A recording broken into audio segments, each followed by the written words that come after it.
Ubicado en González Catán, Campanópolis es una aldea estilo medieval que nació de un sueño de su creador, Antonio Campana. Un lugar mágico, atrapante, lleno de recovecos, de pasajes y de historia.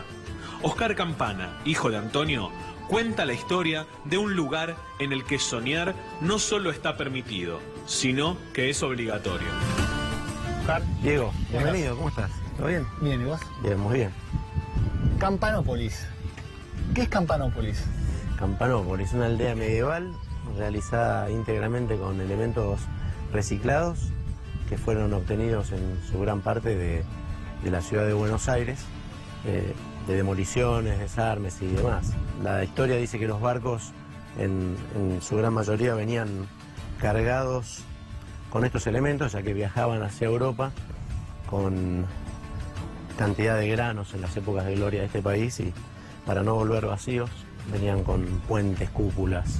Por eso hay tanto en nuestra ciudad y en el interior de esas cúpulas asombrosas que se ven, los techos y la forma de construir que había antes.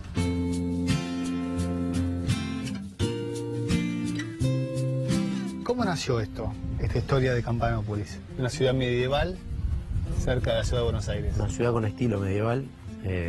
Antonio Campana, mi papá, en la década del 70 compra estas tierras para tener una inversión para la familia y bueno, el SEAMSE, que era el cinturón ecológico, era el encargado de recolectar la basura de la ciudad y del conurbano, expropia estas tierras, ya que había cavas, y empieza a tirar toda esa basura en esas cavas. Él tiene un problema de salud después por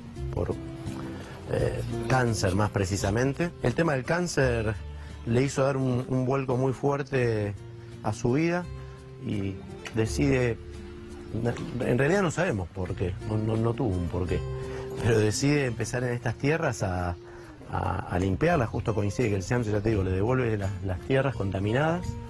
Y... acá había basura. Claro. Es destacar que no era la basura, no es la basura de hoy en día, con esta solidez, claro, que por ahí dura 50 años, un plástico, 100 años. Sí. Y ahora hoy haces un pozo acá y ya está absolutamente biodegradado, porque era basura mucho más, claro, mucho más orgánica. Sí. Detectan la enfermedad y siempre digo, hay gente que prefiere, no sé, viajar con su familia, o él decidió poner todos sus ahorros y su tiempo acá. Pasaba 16, 17 horas por día, construyó todo el lugar sin planos, lo fue haciendo a medida que se iba dando, que iba obteniendo las piezas, por así decirlo, las escaleras, y fue como un gran arquitecto que lo tendría todo imaginado en su cabeza, ¿no? Un arquitecto sin título. Sin título. Pero de vocación, ¿no? Sí, con un posgrado en imaginación, como dicen por ahí algunos colegas tuyos.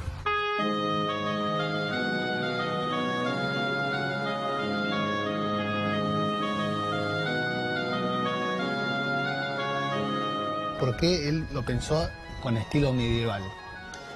En realidad, Antonio es originario, su padre y su madre eran italianos, y yo creo que los italianos, hijos de italianos, llevamos un poquito en la sangre todo lo que tiene que ver con esas ciudades tan bonitas de Europa y demás, y bueno, él tenía como una gran pasión por Italia y... Un tipo que había recorrido, ¿no? Sí, había recorrido, igual él trabajó mucho, era una persona que trabajaba muchísimas horas desde joven, una vida demasiado sacrificada para lo que hoy estamos acostumbrados, y eso te genera la pasión, ¿no? Y cuando vos llevas esa llama adentro de la pasión por algo, es muy difícil apagarla, ¿no? Es como un soplete, siempre digo yo. ¿Y ustedes cuántos son? ¿Cuántos hermanos? 3 hermanos. Y se criaban acá, ¿no? Sí, prácticamente arrancamos en este lugar que siempre los amigos decían, ¿y tu viejo qué está haciendo? No, está loco, está haciendo ahí unas casas, qué sé yo. Y así fue, pasito, pasito.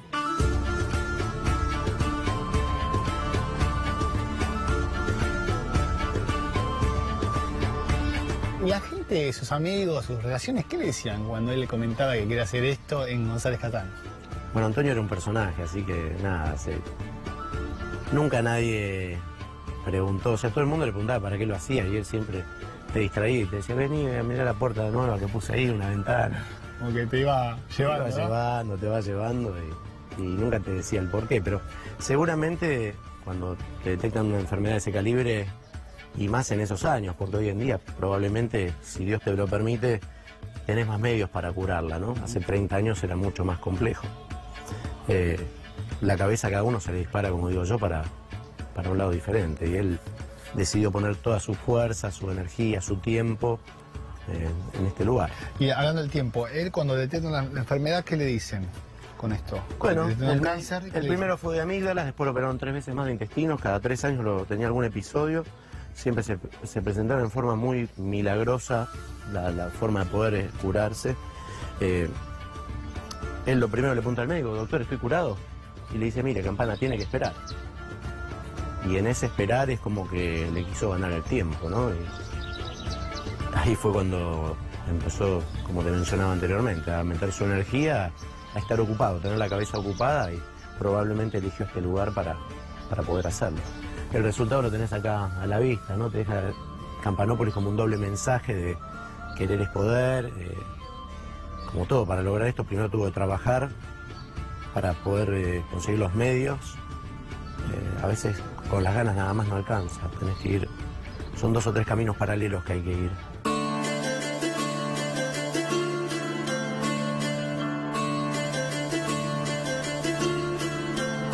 Donde mires, Encontrás un detalle. claro, ¿no? Y cada detalle tiene una historia también. Y aparte, no solo traída y demás, después la historia de la cantidad de personas que, por ejemplo, esta puerta la habrá abierto y andás a ver con qué ilusiones, con qué problemas, con qué, o desde una pala, acá todo tiene valor.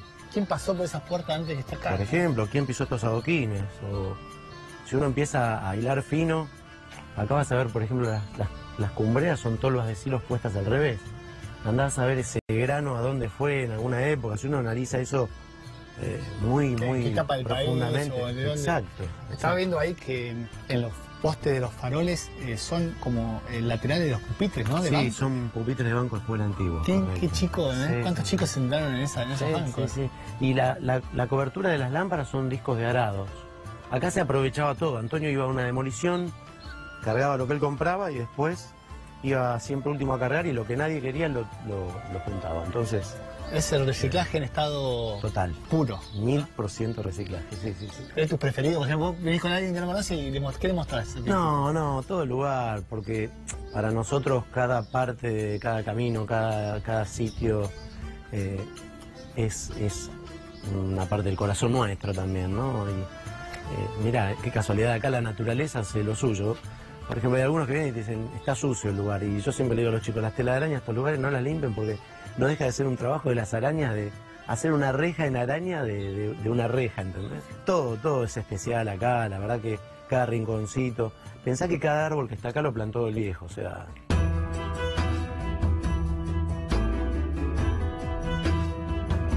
También es un poco imposible no enamorarse, ¿no? De este lugar.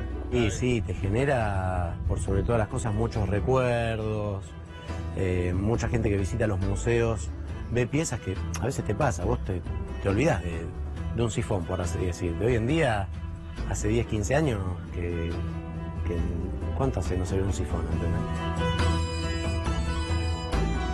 ¿Esto qué es acá? Esto es el Museo de Madera. Está realizado absolutamente con todos elementos de madera, que tienen que ver con la madera. Rejas, puertas, ventanas, poleas, todo lo que tiene que ver con la madera está como guardado acá. Mirá el laburo de este lo pie de que escalera. es destacar la cantidad de mano de obra hombre que tiene Que se hacía, cada ¿no? trabajo, ¿no? Imagínate vos, por ahí querés hacer un placard en tu casa y el valor que puede llegar a tener hoy en día. Imagínate un tipo que por ahí estaba para hacer una de estas columnas, estos trabajos en gubias, por ahí estaban, no sé, 5 meses, andás a ver. Sí, todo un trabajo artesanal. Total. Las radios de madera, tenés carretas para llevar ladrillos.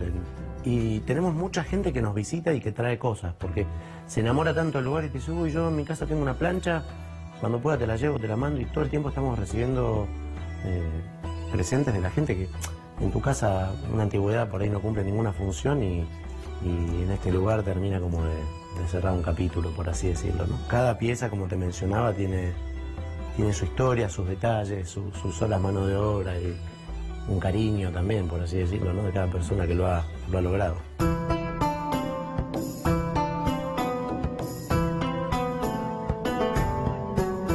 Este es el pasaje del Hugo, que algunos lugares se fueron autobautizando. Tiene una puerta que pertenecía a un lugar bailable, se llamaba Pinar de Rocha, que... Sí, ahí en Ramón Mejía. Sí, que el viejo era amigo de él y del dueño, y cuando desarmó el lugar le trajo esta puerta. ¿Esta es la de acá arriba? Sí, es uno de los lugares más impactantes, a mi gusto, porque es como un lugar muy alto, tiene muchos vitrós y siempre, bueno, son lugares místicos, por así decirlo, ¿no? Él transmitía ese espíritu, digo, de crear, de nunca descansar, de siempre... Sí. Sí, ya en su forma de ser era un tipo que tenía mucha máquina, entonces es como que estaba siempre... Como contagioso, muy activo. Y sí, te contagia, de hecho. Nosotros los tres somos bastante parecidos, ¿no? Cada uno con lo suyo, pero somos bastante inquietos, siempre estamos... ¿Y cuál fue la reacción del público al principio? De esa sociedad de la década del 80 que... El mismo público empezó a decir, él con sus enfermedades, como buen católico, hizo una promesa a María Auxiliadora, ya que él era salesiano de chico y tenía como esa costumbre, esa tradición.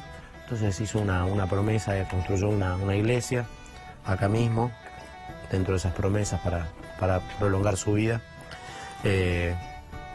Entonces venían amigos, decían, mira, se casa mi hija, me gustaría que se case acá. Venían de escuelas de la zona que querían visitar el lugar y bueno, de a poco fue como tomando una especie de inercia que generó lo que mucha gente a veces no entiende, que nosotros para mantener este lugar tenemos una gran inversión mensual que necesitamos obviamente pagar sueldos, gasoil, transportes, en fin.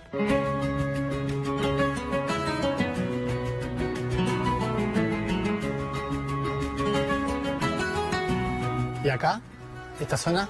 Estas son las 12 casitas del bosque. Harry Potter. Sí. Entras en un lugar que hay todos unos puentecitos aéreos que recorren unas casitas y son unas casitas más separadas que tienen que ver mucho con una onda Hansel y Gretel, pareciera, por así decirlo, ¿no? Sin dudas, una de las cosas más exóticas es este caserón que pertenecía a un puestero de rosas. Que esto ya estaba. Sí, esto era lo único que había. Si mirás ahí en las rejas esas tiene troneras. Las troneras eran para apoyar los fusiles, esas ochavas a 45 grados y defenderse de los malones de los indios. Claro. Si también observás hacia los costados vas a ver que esto está más elevado por las inundaciones de la época que elegían estos lugares.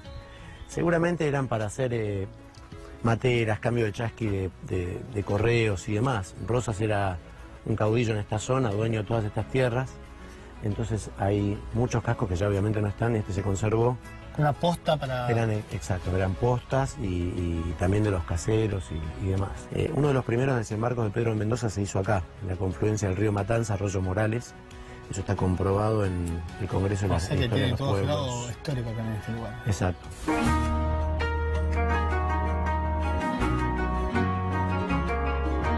¿Y este lugar, Oscar, de rejas? Este es el Museo de las Rejas. Como está el Museo de Madera, el de los Caireles y demás, es un museo que tiene absolutamente cantidad de piezas que están hechas en hierro, en acero y demás. Todo el laburo que había, viste, antes en hacer las cosas. Sí, en su mayoría rejas, pero vas a ver planchas, vas a ver cocinas económicas, todo lo que usaba el hombre antes para vivir, ¿no? Está un poco todo un resumen de lo que es la historia, sin querer, por así decirlo. Tambos. Estos son barriles de leche. Sí, tambos, de lecheros, los tambos, exacto. Sí. Que se dejaban en la puerta y lo pasaban a buscar Así el tema. Así es. Me encantan las rejillas. Las rejillas hechas... Todas diferentes, Aparte, como un cuadro. Pero aparte como adorno. Sí, cuadro, sí. Nunca pensás que una rejilla va a adornar nada, pero... Fíjate que las rejas están todas remachadas, no son rejas soldadas estas. Y esa es la particularidad de esto, ¿no? Que están todas con remachecitos. Sí. Y ahí vas a ver un gran fuelle que se usaba para preparar el carbón de esa época y forjar todo esto a mano, ¿no? La gente tiene identificado el arte con una pintura o con una escultura y la verdad que una persona que hizo esta reja, por ejemplo, cualquiera de estas piezas, la verdad que eran artesanos puros.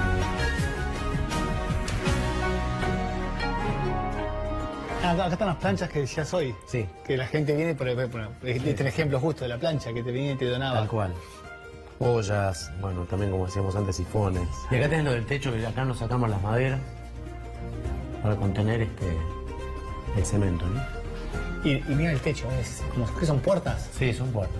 Si vos sacás esa puerta, queda en el cemento como si fuese la puerta. Donde mires, tenés que encontrar a ver qué, Detalle. claro, Sí, qué sí, es. sí, porque vos decís, eso es el techo, pero te das cuenta después que te pones a mirar y son puertas, es que son de placares. Sí, eso fue lo exótico, después de los años fueron pasando que uno va viendo eso. Todavía sigue pasando el tiempo y pareciera que viene él de noche y pone algo, porque eso estaba ahí, ¿cómo es que yo no lo vi nunca? Sobre todo cuando venís con gente, con amigos, que por ahí una persona grande y te dice, eso era para, no sé, apoyar una plancha, para, no sé, hay cosas que uno ignora de qué son, porque... Y siempre hay alguien que te da un dato nuevo, ¿no? ¿Y cuál es la relación con el público acá, con la gente? ¿Cómo hace la gente para conocer este mundo mágico de Campanópolis? Bueno, estamos en todas las redes sociales, tenemos una página web que es campanopolis.com.ar y desde ahí hay una especie de administrador que te genera que puedas venir o hacerte fotos de 15 o para un casamiento, para el primer año de vida de los bebés. Los sábados hay visitas guiadas, que hay guías capacitados, te explican un poco en profundidad, con un recorrido casi de hora y 40, cómo se construyó el lugar, poder ver los museos y pasar un rato acá para llevarte un poco más una idea de lo que es el lugar. ¿Y cómo se va la gente que llega? O que no conocía el lugar. Y se va como muy impactada porque genera algo como que no lo pueden entender. Parece que viajaron 15.000 kilómetros en 30 minutos, ¿no? Primero que te sorprende el lugar y después la historia, que no es que esto vino un arquitecto y se construyó con una empresa gigante en 2 años. Esto es el sacrificio de 35 años de trabajo, de meterle todos los días, horas y estar y... Bueno, no es nada fácil, ¿no? ¿Y qué diría Antonio si lo ve ahora?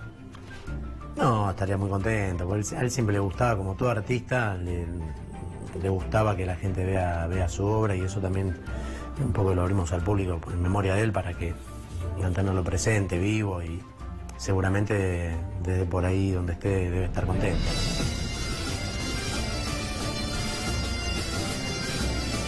Si vos tenés que definir en una frase o una palabra cuál es el espíritu de este lugar. Bueno, a cada persona le puede despertar algo diferente. Para mí está basado un poco en lo que es el amor, la perseverancia, las ganas, el decir que se puede, ¿no? No bajar los brazos. Cuando yo un poco noto lo que fue la historia de mi papá, por ejemplo, ¿no? Él fue hijo de inmigrantes y arrancó de abajo y te deja como una especie de lección de vida de darle para adelante. No importa lo que pase, darle para adelante, ¿no? Y creo que cuando caminás Campanópolis respiras un poco eso, respiras ese mensaje.